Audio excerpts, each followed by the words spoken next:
evening and welcome to the Dreary Midnight Podcast. My name is Lisa, my pronouns are she, they. My name is Celeste, my pronouns are she, her. And what are we talking about tonight, Celeste? Tonight we are going to be talking about reincarnation and past lives. Ooh. Ooh. Let's get into it.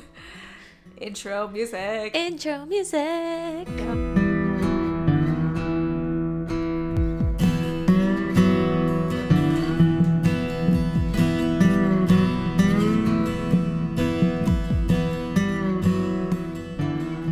Welcome to the chaos that is pre-peak season. This is going to be fun. This is the beginning of the end. It's not the end, but it's not the end. It's the beginning of the end of my a lot sanity. of pre-planned and pre-recorded episodes. We just spent literally half an hour figuring out when we're going to record because I'm going to be out of town for like 3 weeks at a time. Yeah. But tourism is fun, kids. Anyway. Okay, what do you know about general blueprints, past lives, and reincarnation? So generally, reincarnation tends to be with is a major tenet in Buddhism. Like, you gotta improve and improve, and if you've succeeded a lot with Buddhism, you get reincarnated better the next time around. I have heard a lot of creepy stories about kids knowing about their past lives, and like a couple of creepy crossovers of like, I died in a plane crash and my darling's name was Mary Sue, and then you find someone who like was a World War II pilot and left Mary Sue pregnant or something. Well, we are going to be talking about all of that. All right. So sit tight. All right. And let me regale you with the tales of some past lives. All right. Well, I am holding on to my butt. All right. Before we get into that, I want to say I've always been interested in this topic, but specifically, I remembered that this topic existed because one of my kids so I'm a teacher, a preschool teacher. Yeah. Which is, I feel like, prime age for kids to say things and be interpreted in the creepiest way possible. But one of my kids is a past life person. Like, believes in it, or said, like, Miss Celeste, when I was a pilot. Like that. Oh my god. Okay, so she hasn't said it to me, and I'm not going to name names because, all right, personal so we're details. going to call her Mary Sue. Mary Sue. All right. So, I do want to start with a few anecdotes, which Mary Sue is so funny because she literally acts like an old lady. Okay. But she's 3. Okay. So, for example, like, I remember it was a windy day. Okay. And she turns to me and she goes, "Oh, it's blustery today." And then one time we were like out, all the kids were running around, in the grass, and she was kind of just sitting by herself. I just wanted to make sure she was okay, because you usually, like, if you see a child by themselves, that usually you have to worry about them a little bit. Yeah. So I went up to her and I was like, "Hey, Mary Sue, are you okay?" And she was like, "Yeah." And I was like, "What are you doing?" She's like, "I'm just watching the kids play." Which is a pure girl, grandma thing to say. It is such a grandma thing to say. And then this other time we were like, one of the other girls in the school was putting on a concert, which basically just consisted of her singing Frozen songs. That tracks. And songs that she made up. Okay. So she was singing at the top of her lungs, very out of tune. Does, yeah, very out of tune, mostly just, it was basically just yelling. Yeah. Which is fine. She was 3 and it was cute. Yelling with an approximate tempo, I feel like, is on brand for 3-year-olds. Yeah. And Mary Sue turns to me and she goes, "Wow, she's got a strong voice," which is like something that a grandmother would say. I think some of my old choir teachers said that about me in order to be gentle about maybe you should stop singing. See, another 3-year-old wouldn't have that response. Yeah. So I was mentioning all of these to her mom once, and it was just like, do her parents talk like that a little bit, or not really? Oh. Her parents kind of just talk like normal adults. Yeah. But I was talking to her mom, and I was just kind of casually mentioning, like, it's so funny. She has the energy of, like, a grandmother. Yeah. And she goes, that she talks about her past life with me sometimes. And I was like, what? What does Mary Sue say? She goes, like, I don't remember everything because we were just having conversation in passing. Yeah. But basically, Mary Sue's mom was saying that sometimes Mary Sue will talk about stuff. It's like, oh, mommy, when I was your age, I used to hang out with my brother and do this and this and this. Oh and my God. and I asked her mom, like, has she said any specific names or anything that you can actually trace back? And she said, no, it's not like that, That's specific. Yeah. But she does talk a lot about when she was mommy's age. Yeah, that's getting into the creepy bits. Yeah. I mean, the only thing I remember that could have been, like, that was in my active memory that could also be interpreted as, like, a creepy kid statement. So I have this weird memory at my mother, please confirm or deny if you remember this, but I have this vague memory of, like, joking around with my brother at the dinner table saying, like, well, when I was in mommy's room, I had a Barbie set. and like, Maybe it just sounds like you were trying to one up your brother. Yeah, and that kind of thing. It's just like, it was very much, it was very comfy when I was in mommy's room, but like That's nothing, cute. no distinct, like, Yeah. actual thing before mommy's room or anything. But yeah, apparently Mary Sue had a whole different name. And, Alright. her brother had a specific name, but there were no last names, so this is really kind of hard to fact check. Does Mary Sue in this iteration also have a brother? Yes. Ah. So, Yeah. you know. So it could well be that she's just vocalizing the experience around her. Yeah. Yeah. Her parents are both very learned people, though, so I believe them when they say that she says things that are a little Yeah. out of the ordinary. Given the energy you've told me on those, 3 or 4 instances, yeah, I believe it. Okay, so that obviously sent me down a rabbit hole because I remember hearing about stories about, like, past lives and children who can recall their past life. All right. But I do want to start off by talking about reincarnation in general. All right. And by starting off with the religions and cultures that support the idea of reincarnation. All right. So, we're going to start with Hinduism. All right. Okay, so according to Hindu scriptures, every living organism has a soul, which is part of the supreme soul. Okay. Now, this soul is immortal, so death only applies to the physical body. The soul changes bodies after death, and the body you get depends on the karma that you've accrued. So if you've done good karma in this birth life, then you get rewards for it in the next life. But if you have done bad karma, then you get punished for that in the next life. The present conditions of your life, therefore, are the results of your choices from your previous life. Okay. So if you're a garbage person in the last life, you're gonna get Not like, a great hand in this life.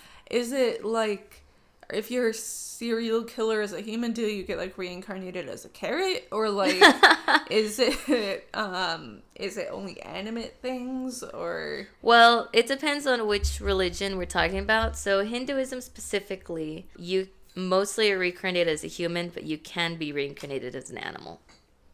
Okay, but no carrots. No carrots, not for Hinduism. Okay. But we'll get into that in another religion. Okay. But basically, the cycle continues until you get salvation and become one with the Supreme Soul, which is the end goal. Okay. So you basically have to purify yourself. Okay. So there's some rules in reincarnation, which is most of the time a human will get reincarnated as a human. Sometimes you get an animal. It's possible. In general, after getting 3 births of the same sex, you get the birth of a different sex. Okay. So you're not going to be, in a, like, female body forever or something. Okay. Doing good karma doesn't eradicate bad karma. You still have to suffer for the bad karma that you've already done. Okay. If a person dies suddenly with strong wills unfulfilled, they might become a ghost until favorable conditions are available for the next birth. Okay. After death, you don't get the next birth immediately. The soul is in one of 7 levels, and once the conditions are created to fit the karma that you accrued, you get reborn. Okay. So it's like the point system in The Good Place. Yeah. A little bit. I don't know. No, The Good Place is a really good Yeah, it's so show. clever and it's so smart. Anyway. It is. Yeah. And it has a great balance of kind of taking bits and pieces of different religions and different aspects of the afterlife. If you have not watched The Good Place and I highly recommend it's been on your list, bump it up 12 out of 10. Anyway. Yeah, it's funny and smart. Where was I? I was about to say, oh, you're at Reincarnation. The entire episode. We're 12 minutes into Reincarnation, Lisa. Oh my God. So basically, in Hinduism, there's a possibility that you're going to become a ghost and you're just going to be in a limbo state until the conditions are met that meet the karma that you've accrued. But, okay, so you're a ghost. You said if there's a strong will? Like if they die suddenly and so they have a lot of unfulfilled crash? things. Okay. If you die in like a car crash and but like, are you on your way to a good works? Are you on your way to bad works? I guess it depends on what you've done so far in the life that you had. Okay. Yeah. But basically, the main thing with Hinduism is that you might have to wait before you get reincarnated. Okay. And I guess your reincarnation karma total is, I guess, at the point of death, not necessarily. Yes. If we get into like the media place with a good place, it's sort of like, because the main question with the medium place is like, the person there was like an absolutely garbage person, but they were on their way to becoming a better person, and then died. Like literally, I think it was they had signed over all their money or something like that. Signed the documents to create the trusts to put all their terribly acquired money to very good works, and then on the subway platform, they stumbled and fell onto the third rail. And it's like, do they get credit for that? Because the documents were signed, but like they weren't there to facilitate that or anything else. Anyway. I don't know. It doesn't go into that specific, but I have to assume it's what you've done with your deeds up until the moment you die. Yeah. Okay. That makes sense. So in that case, it probably would count because she's already signed it away. Yeah. So either way. Anyway. Yeah. In the soul's initial births, it is more attracted to the physical realm, but as it matures, it becomes more spiritual because remember, the goal is to cleanse yourself and purify yourself so that you can become one with the Supreme Soul. Okay.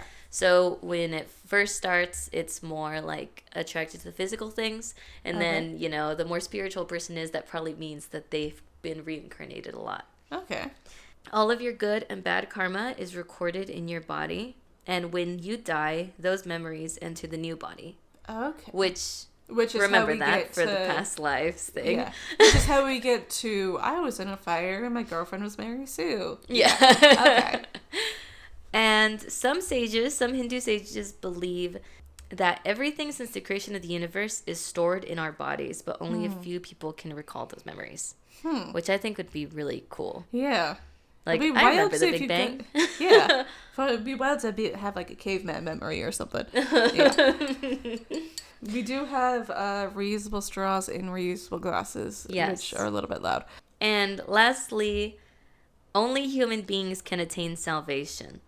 We get a human body after the soul travels through 8.4 million species. That's a lot of species. Yep. Therefore, salvation is the final aim of life. Okay. Is there a rank amongst species? Like, no, I'm assuming that if you're an insect, it's not as good as being like a hawk. Exactly. Yeah. But, and then eventually, after you get through all those species, you can reincarnate as a human. Okay. Wouldn't it be so disconcerting if you still have your hawk brain and then the next level is a baby, like a human baby? Like, how disorienting is that? Where are my wings?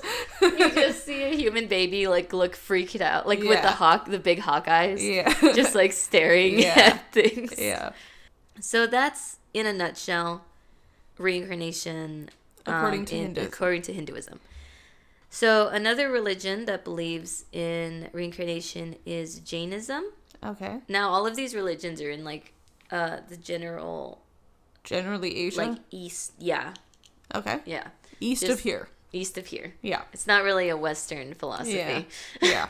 But either way. So I don't know that I've heard of Jainism. I hadn't either. But Jainism is their view of reincarnation is very similar to Hindu beliefs of reincarnation, with only slight differences. So, for one, They believe that rebirth happens instantly after you die. Okay, so straight from the fire to the womb, basically. Yes, exactly. Okay. Secondly, the mental state of the being at the time of death plays an important role in reincarnation, with the ideal being a calm and contented death with the mind focused on spiritual matters. Okay. So ideally, you're nice and calm and accepting of death as you die, and that'll help you with your reincarnation. Okay. Probably because of the same thing of like, you want to be the most spiritual that you can be. Yeah. To get to salvation. Yeah. Now, also, I think this is the biggest, like, thing. This body may not be human or animal. The soul can actually be born into 4 conditions. Okay. Or gatis. So, sorry if I'm pronouncing this wrong. So, there is Manusya Gati, which is a human being. Okay. Deva Gati, which is a heavenly being living in the heavens. Okay.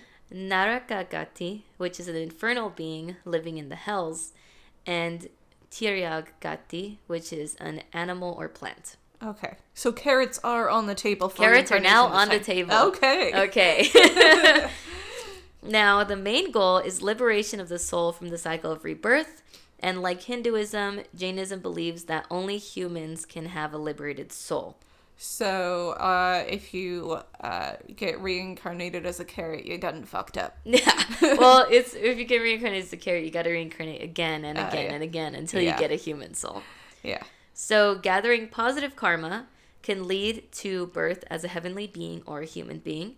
Okay. And having a lot of negative karma can result in birth as an animal, insect, plant, or hellish being, which makes it difficult to follow Jain principles and gain enough positive karma for your next life. Yeah, because how does a carrot comprehend philosophy? Exactly. Yeah.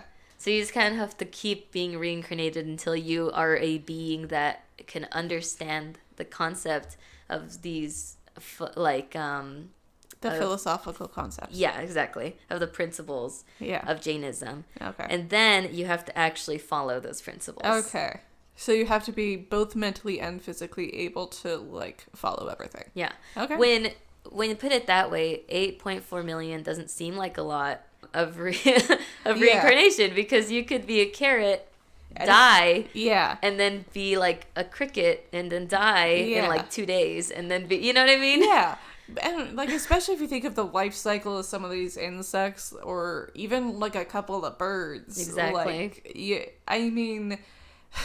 The only thing that might hinder you on your timeline is if you get a whale, because in the wild you live to like 100 sometimes. But even then you have the entirety of time. Yeah. To, like, maybe this whale was born in like 500 BC or something. Yeah. I don't know. So anyway. Yeah. Even a soul born as a heavenly being is trapped in the cycle of rebirth. So the best condition to be born is to be born as a human. Okay. Because once again, they believe that humanity is the only one. The humans are the only ones who can actually... Can both physically and mentally have the capacity to do end everything. End the cycle. So if you're a human trying to get all your karma, positive karma in order, and you do, what then? Do you get a heavenly being? You probably still get a human. Okay. Because if you got all your good karma, and that's the thing too, like, you got to get rid of all the bad karma and you get the rewards for the good karma, and you get the punishment for the bad karma. Yeah. So it's going to take a while to get all that bad karma cleared out. Yeah. But especially because humans are inherently flawed, so we're going to make mistakes. Yeah. So if you live like a perfect life, you're probably going to have to live a couple more perfect lives before you get the right amount of positive karma. Exactly. Yeah. Okay. Yeah. So that's Jainism. All right. So Sikhism. I've heard both pronunciations. Please email us in about. Yeah, I've heard Sikh, but if it's Sikh, that's Sikh. fine. Yeah. I don't have they basically have similar beliefs to both Hinduism and Jainism. Okay. I couldn't find any notable differences other than just like the words that they use. Okay. But they are also a culture that a religion that Yeah. believes in reincarnation. Okay. So I just thought that was notable. Yeah. And Buddhism also, this is just like what I could find through Google, and I try to use websites that were written by people who are in these regions. Yeah. But if anybody listening is like, actually, you totally got this wrong, or Yeah. like, actually, Or if there's like a bunch of different branches that believe like a major element is entirely different, Yeah. then let us know that Let as us well. know. Yeah. I'm always happy to learn Yeah, about same. new stuff. Yeah. Part of the And reason we started this podcast is so I had an excuse to learn and talk about new things. Exactly. So please go forth and correct us. yeah, because these are drearymidnightpodcast people's @gmail.com. yeah, these are people's religions, and I do Yes. want to be respectful of that. Yes. I know that sometimes, like, as a Catholic, I'll have Protestant friends who were like, "Don't Catholics do this?" And I'm like, "No, where did you hear that?" Yeah. Sort of thing. Yeah. So I know what it's like to Yeah. kind of have that, like, Yeah. well, maybe get it from the source. So if you Yeah. have corrections, please let me know. Yeah. All right, now Buddhism. Buddhism. Surprisingly, Buddhism doesn't believe in reincarnation. They do believe in rebirth. Okay. I might be jumping the gun here, but what's the difference? Yeah, well, that's what I'm trying to figure All out. right. This one was the one, like, when I was researching Hinduism and Jainism and Sikhism, I was like, okay, I kind of get it. I get the main gist of it. And with Buddhism, I can't wrap my head around it. Maybe that's just me. Maybe I'm just not a spiritual enough person. But these are the notes I took. You are also raised Catholic, I was so also entirely raised- different Yeah. philosophy baseline here. Okay. So it could also be that the articles that I looked at were just like worded weirdly. Okay. Who knows? Cool. Maybe, translation stuff. Yeah. So Buddhism believes in rebirth. Okay. So it does believe that the soul is in a sort of cycle of death and rebirth until it achieves purification. However, according to Buddhist beliefs, the soul does not have a permanent nature, and so after death, it ceases to exist. Okay. Okay. So there's no like universal soul or anything like that. Probably not. Well, here's the thing, because it mostly talked about the individual soul. So basically, the Buddha believed that the physical body was corrupt and impermanent and had to be discarded after death. And the idea of rebirth rejects any conception of an unchanging self or soul. So they believe that a new consciousness comes into being with every birth and passes on when the person dies, eliminating a permanent, unchangeable entity that moves from one life to another. So it's more linear, Okay. not necessarily circular. Okay. So rebirth is not about someone coming back to you. Rebirth is not about someone coming back as you do in reincarnation, but rather the passing away of one state of existence and arising in another, a process of transition and transmigration that will cease only when nirvana is reached. So it's not necessarily that you keep coming back, but more like you're going step by step. Okay. I think from what I remember, it's like they believe that you're constantly being rebirthed. Like, Okay. there's no permanency, and Okay. every state of existence is a new rebirth. Including like minute to minute, Yeah, presumably. presumably. Okay. If I'm getting Okay. it wrong, let me know. This was the most confusing one for me to grasp. Buddhist philosophers of dreary midnight, please Yeah. write in. Yeah, when compared to this is the only way I could grasp my mind about it is by comparing it to Hinduism. Okay. So compared to Hinduism's cycles of life, so Hinduism's cycle of life, death, and rebirth are circular, while Buddhism's process is linear. Okay. Wait, Buddhism is linear and Hinduism is circular. Is circular. Okay. So they both believe in karma, Okay.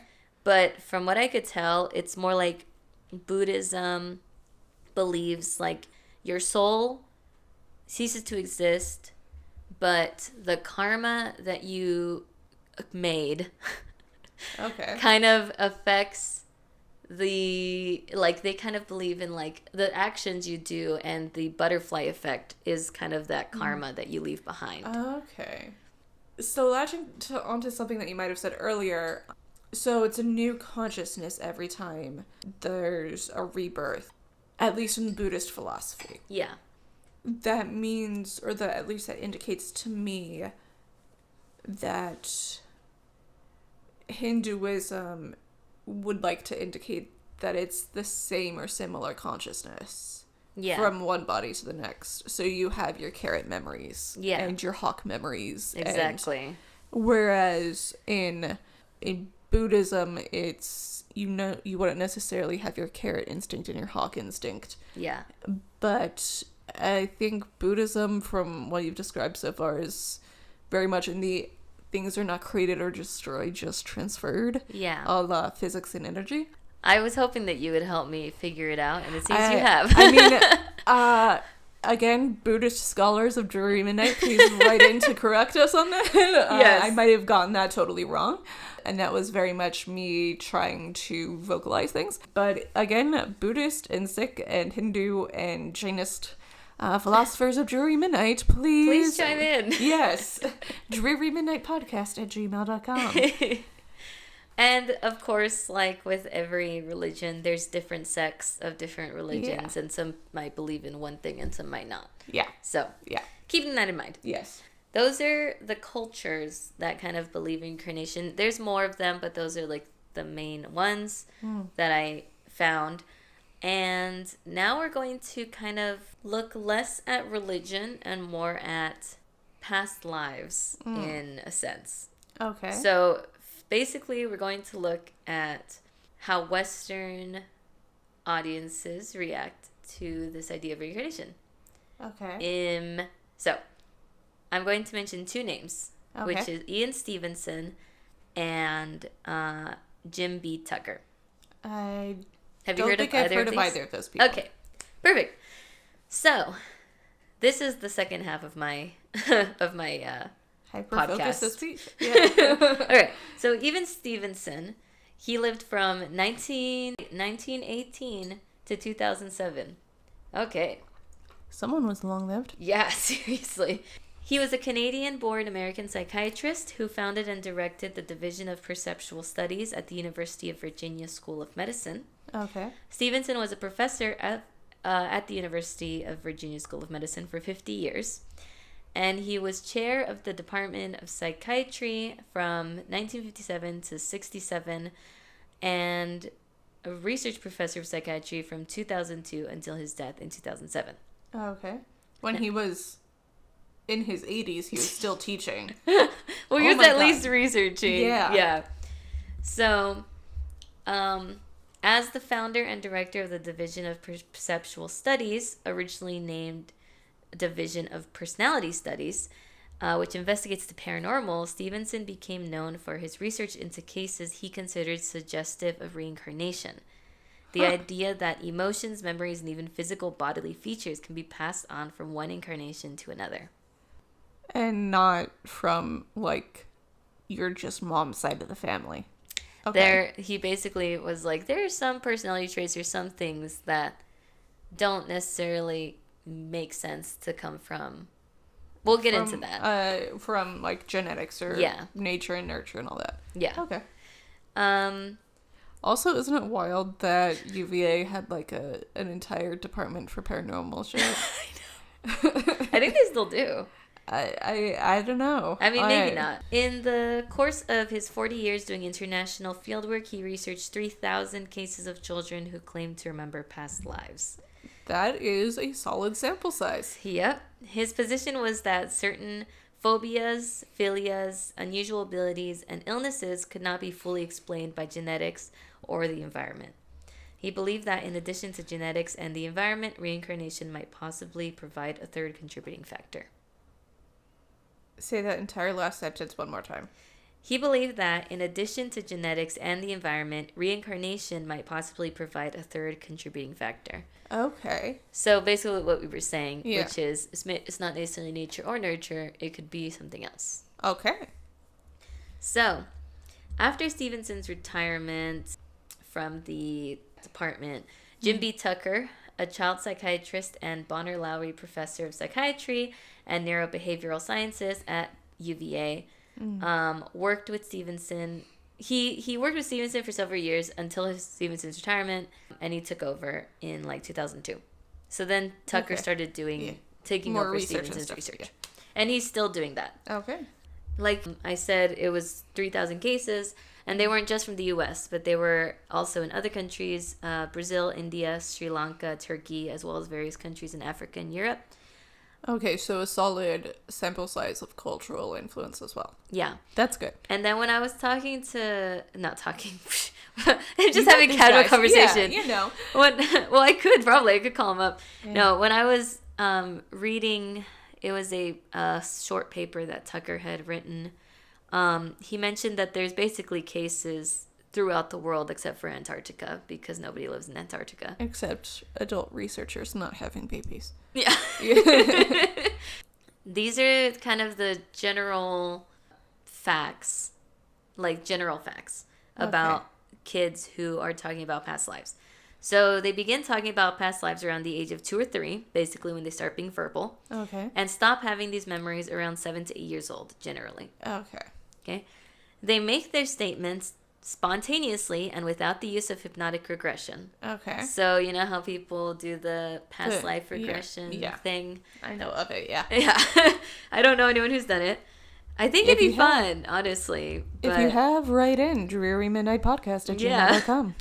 But no, these kids, like Mary Sue in the beginning, would just say unprompted, this is blah, blah, this blah. is a blustery day. Like this reminds me of that summer in 1975. Well, that kind of preempts the question. Would it have been something like, I remember the blustery day in 75? Or would it have just been like, how specific is it? I think it depends on the child. Okay. Like, obviously, Mary Sue's not super specific. Yeah. But I'm sure if... But she has the peculiar vocab of a 75-year-old woman. I'm sure if her parents asked her specific questions, she might, be able to tell them. I told her mom, like, you got to ask before she turns too old. But, not my kid. Yeah. Not my choice. Yeah. So... They mostly describe recent lives, but not always, with the median time between the death of the previous life and the birth of the present life being about 15 months. Okay. So say a kid is like 5 years old and they're talking about their past life, and then it's like, oh yeah, this woman died 7 years ago or something. So it's 15 months from death day to birthday. Yeah. Okay. That's the median age. Yeah.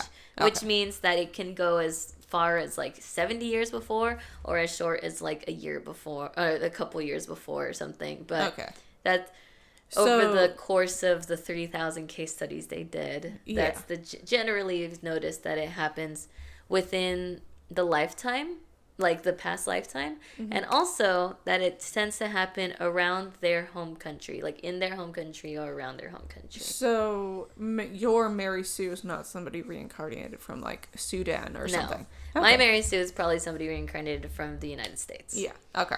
About 75% of these children can remember in detail their deaths, their past deaths, which is the deaths are often violent, traumatic, or sudden. Which can explain why some kids have kind of PTSD when they shouldn't. I remember hearing a story about some kid who remembered dying in a plane crash and got really anxious about planes. Even though he's 5 years old, it's his first plane ride. Yeah. Something like that, exactly. If they have like wartime memories, even though they've never been to war. Because they're like 4. Yeah. So, some of these children might even have birthmarks or birth defects that match the location of their often fatal wounds from their previous lives. So, I have 3 little examples from Tucker's essay. There was a girl born with malformed fingers who remembered the life of a man whose fingers were chopped off. a boy with only stubs for fingers on his right hand who remembered the life of a boy in another village who lost the fingers of his right hand in a fodder chopping machine. And a girl who remembered the life of a man who underwent skull surgery and who had a 3-centimeter wide area of pale scar-like tissue that extended around her entire head. And 3 centimeters is a little over an inch. Yeah. Yeah, it's like an inch and about a quarter. Yeah. So, just like, it could be coincidence. It could also be, like, the wounds from the past life. Yeah. Also, so what you were saying about the womb thing. Yeah. About 20% of these children have memories of their time in between lives. For example, seeing their own funerals. Are you telling... Well, I don't remember that. So, because 100%, I think Greg and I were messing with my mom. So we were definitely, like, messing with this, because I have no memory of funerals I have not attended. You have no memory of being in your mom's womb? Nope. Sorry to all y'all, including my mother. I'm sure it was a comfy womb. Yeah. I'm sure you got a Barbie playhouse. In the womb, yes. As well as a womb can provide, that I'm sure I received. Anyway. So now I have just 3 stories. I told you this is going to be a hefty video, but it's good for a commute. Hefty video, hefty podcast. Yeah. So I have 3 stories. I limited it to 3. Okay. And one of them is kind of short, so maybe more like 2.5. Okay. So this one, I'm just going to read word for word. It's from the University of Virginia magazine. Okay. When Ryan was 4, he began directing imaginary movies. Shouts of action often echoed from his room. But the play became a concern for Ryan's parents when he began waking up in the middle of the night, screaming and clutching his chest, saying he dreamed his heart exploded when he was in Hollywood. His mother asked his doctor about the episodes. Night terrors, the doctor said. He'll outgrow them. Then one night, as his mother tucked Ryan into bed, Ryan suddenly took hold of her hand. "Mama," he said, "I think I used to be someone else." He said he remembered a big white house and a swimming pool. It was in Hollywood, many miles from his Oklahoma home.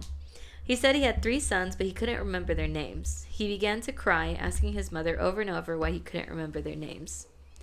"I really didn't know what to do," she said. "I was more in shock than anything. He was so insistent about it." After that night, he kept talking about it, kept getting upset about not being able to remember those names. I started researching the internet about reincarnation. I even got some books from the library on Hollywood, thinking their pictures might help him. I didn't tell anyone for months. One day, as Ryan and his mom paged through one of the Hollywood books, Ryan stopped at a black and white still taken from a 1930s movie, Night After Night. 2 men in the center of the picture were confronting one another. 4 other men surrounded them. His mother didn't recognize any of the faces, but Ryan pointed to one of the men in the middle. "Hey, Mama," he said, "that's George. We did a picture together." What? Oh my God. His finger then shot over to a man on the right wearing an overcoat and a scowl. "That guy's me. I found me." What? The book didn't provide any names of the actors pictured, but she quickly confirmed that the man Ryan said was George in the photo was indeed a George Raft, an all but forgotten film star from the 1930s and 40s. Still, his mother couldn't identify the man Ryan said had been him. She wrote Tucker, the guy, whom the UVA researcher. The UVA guy, yeah. Whom she found through her online research and included the photo. Eventually, it ended up in the hands of a film archivist who, after weeks of research, confirmed the scowling man's name, Martin, an uncredited extra in the film. What a name. It's Martin with an I and then Martin with a Y. Still. What a name. What a name. Not long afterward, Tucker and the family traveled to California to meet Martin's daughter, who'd been tracked down by researchers working with Tucker on a documentary. Tucker sat down with the woman before her meeting with Ryan. She'd been reluctant to help, but during her talk with Tucker, she confirmed dozens of facts Ryan had given about her father. Ryan said he danced in New York. Martin was a Broadway dancer. Ryan said he was also an agent and that people where he worked had changed their names. Martin worked for years at a well-known talent agency in Hollywood where stage names were often created after his dancing career ended. Ryan said his old address had rock in its name. Martin lived at 825 North Roxbury Drive in Beverly Hills. Ryan said he knew a man named Senator Five. Martin's daughter said she had a picture of her father with a Senator Ives, Irving Ives of New York. Oh my God.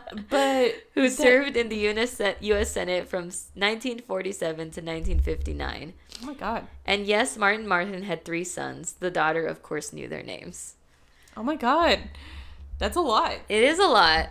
I tried to get, ones that had, like, backing evidence. Because a lot of this time, I think if you don't put in the research, then you're not going to, or sometimes you don't have enough details to put in the research. Yeah. I mean, what gets me is, oh, that's George and there I am. Mm-hmm. And the fact that that it wasn't captioned with George so-and-so confronts so-and-so while Martin looks on. Yeah, exactly. Like, there wasn't any caption. You had to look up what the name was. That's what gets me. It's exactly. Yeah. Oh my God. And not just that, but, like, I love it's almost creepy, the childlike cadence of, like, you can tell it's like a child because it's like Senator Five. Yeah. And it's like Senator Ives, but, a child probably wouldn't think Ives. They would probably think Fives, I think. Yeah. Because it's close enough of a crossover. And how old was this kid when they were doing this? Around 4. Yeah, that makes sense. That tracks. Yeah. All right, here's my second story. All right. So I just want to say props to the mom for, like, for taking her kid seriously. Yeah. Okay. So 2-year-old James Leninger, a Louisiana boy who loved toy planes, started to have repeated nightmares of a horrible plane crash. He would kick his legs up in the air, screaming, "Airplane crash on fire! Little man can't get out!" Then during the day, he would slam his toy planes into the family's coffee table while yelling, "Airplane crash on fire," to the extent that there were dozens of scratches and dents in the table. Wow. James talked about the crash, relating that he had been a pilot and that he had flown off a boat. His father asked him the name of the boat, and he said, Natoma. When his father remarked, "That sounds Japanese to me," James replied, "No, it's American." James went on to say that he had piloted a type of plane called a Corsair, that his nickname was Little Man, and that he had a friend on the boat named Jack Larson. After years of painstaking research, James's father learned that an American aircraft carrier, the USS Natoma Bay, had supported operations at Iwo Jima during that World War II battle, and that it had lost one pilot there, a young man from Pennsylvania named James Hudson. His plane crashed almost exactly as described, hitting the engine, exploding, crashing into the water, and quickly sinking. And the pilot in the plane next to his when this happened was named Jack Larson. I wish you guys could see Lisa's face. Just the eyes opening and, like, stopping mid-drink of water. No, it was any, like, I don't know, pop icon where someone's overly getting on their straw or something. That was my face. Good grief. I know. Yeah. But I love the confidence that these kids have. Yeah. Oh, that sounds like a Japanese plane. No, it's American. Yeah. I mean, kids are like that, though. I find that a lot of times kids, when you give them a prompt, they'll say yes. Yeah. So if you say, they're very good at yes-anding. Yes, exactly. So the fact that he corrects him is a little like... Yeah, it's what... I also want to reiterate, this kid that's going, airplane crash on fire and doing all this, he's 2. Oh my God. Yeah. Oh my God. Yeah, 2-year-old James Leninger. Oh my God. Yeah. So, he's probably a very verbal 2-year-old. Yeah. But, like, 2 is when they want to yes and because they want to absorb as much information as you're giving them. Yeah. 3 or 4 is when they start pushing back and being like, actually, no. You're wrong. Yeah. Yeah. So it's just like, but that's what I kind of love about kids in general is that, like, when they're young, you could tell them fairies, you could tell them dinosaurs, you could tell them that the pink elephants are responsible for global warming, and they would absolutely believe you because Because they don't know yet. Yeah, they don't know anything. Everything is foreign. Yeah. Everything is foreign. They're like aliens. Because they don't know anything, everything is possible. Yes. Right? Which is what makes it so wild, because, like, what does this kid know about American names for ships or whatever? For like airplanes and stuff. Yeah. Like. Yeah. Damn. Anyway. All right. So last one. Yeah. I'm not going to be able to pronounce this last name, but this is a boy from Thailand. His name is Chennai Chumalaiwang. That's the best I can do. Okay. Thai people or was it Taiwan or Thailand? Thailand. All right. Thai folks of Dreary Midnight, please send in your corrections. So when Chennai was 3 years old, he began saying that he had been a teacher named Boakai, who had been shot and killed one day as he rode his bicycle to school. He begged to be taken to his parents, that is Boakai's parents. The teacher's parents. And he named the village where he said they lived. Eventually, he and his grandmother took a bus that stopped in a town near that village. His grandmother reported that after they got off the bus, Chennai led her to a house where an older couple lived. So he knew where he was going. Yeah. Chennai appeared to recognize the couple, who were the parents of Buakai Lanak, a teacher who had been shot and killed on the way to school 5 years before Chennai was born. No autopsy report was available for Buakai Lanak, so Stevenson, the first researcher, interviewed witnesses who saw the body. His widow reported that the doctor involved in the case said her husband had been shot from behind, because the small round wound on the back of his head was a typical entry wound, whereas the larger, more irregularly shaped wound on his forehead was typical of an exit wound. Chennai was born with 2 birthmarks, a small round birthmark on the back of his head and a larger, more irregularly shaped one toward the front. Oh my god. I know! I saved that one for last because it's like he has the exit and entry wounds. So, closing thoughts. These kids aren't crazy. All right. Okay. These children, so it's been found that these children are usually highly intelligent with little to no behavioral problems. Okay. So they're not just saying things just to say things. Okay. Now, that being said, fantasy and pretend play are normal and healthy parts of child development. Okay. They are constantly playing pretend, and they are also often exposed to all sorts of media with lots of imagination, like flying and talking animals and magic and stuff like that. Yeah. So you might think, okay, well, it's just because they saw something on TV or, they're just pretending. This doesn't mean... So children using play pretend and having fantastical ideas, it doesn't mean that they can't distinguish fantasy from reality so much as they are just more open and accepting of fantasy and fantastical things. That makes sense. There's also this theory is not a theory that I saw in my research for this, but it's something I had heard before, which is that because they're so young and they're closer to the beginning of a new life cycle, that's why they still hold memories from the old life cycle. Like it's bleeding into the new life cycle. That makes sense. And that's why adults can't remember their past lives. And as the kids get older, it's harder. It's harder for them to remember it. That makes sense.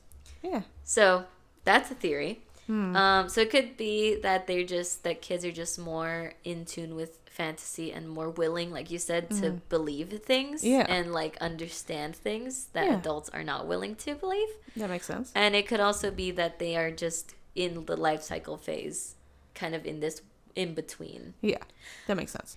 Also, fun fact, in countries where reincarnation is a core belief, so say in India. Okay. Where a lot of the religions discussed at the beginning have either origins or major influence. Exactly.